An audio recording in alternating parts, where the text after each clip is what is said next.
नमस्कार साथियों, आप सभी का हार्दिक स्वागत है हमारे YouTube चैनल एनवीर एजुकेशन पर। तो आज हम महात्मा गांधी के जन्मदिन के अवसर पर उनके जीवन से जुड़ी महत्वपूर्ण 10 बातों के बारे में डिस्कस करने वाले हैं। वीडियो में आगे बढ़े उससे पहले आपसे निवेदन है कि अगर आप इस चैनल पर नए हैं तो चैनल को सब्सक्राइब कर लें और साइड में दिए गए बेल आइकन को क्लिक कर लें, ताकि इस प्रकार के नए वीडियो जैसे ही अपलोड हो हमारे चैनल के ऊपर तो उसकी नोटिफिकेशन आपके पास सबसे पहले पहुंच सकें।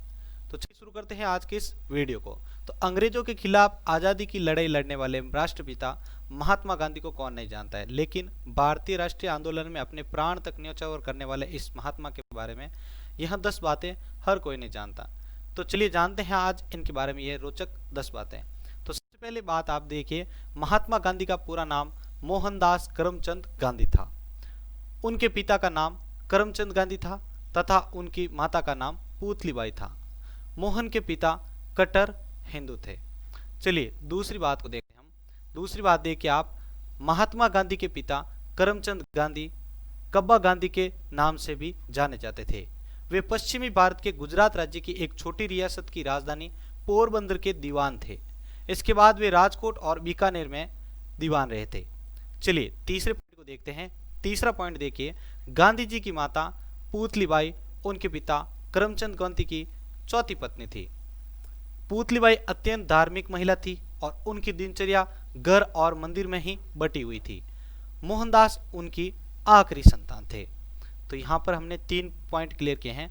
अब हम नेक्स्ट चौथे पॉइंट के ऊपर बढ़ते हैं। तो देखिए चौथा पॉइंट आप, गांधी जी का लालन पोषण वैष्णव मत में रमे परिवार में हुआ और जैन धर्म का भी उन पर गहरा प्रभाव था, जिसकी सिद्धांतों अहिंसा, शाकाहार, आत्मशुद्धि को उन्होंने अपने जीवन में भी उतारा था।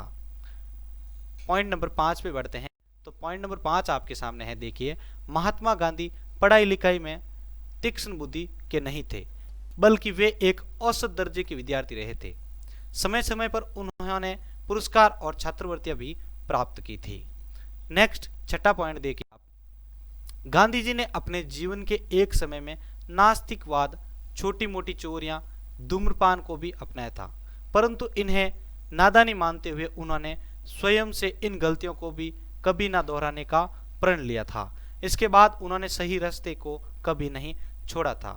चलिए 7वां पॉइंट देखिए आप, मोहनदास का विवाह मात्र 13 वर्ष की आयु में कर दिया गया था। ये आपको याद रखना है कि मोहनदास का विवाह जो है मात्र 13 वर्ष की आयु में कर दिया गया था। उनकी पत्नी का नाम कस्तूरबा गांधी था और वे उम्र में गांधी जी के समकक्ष ही थी।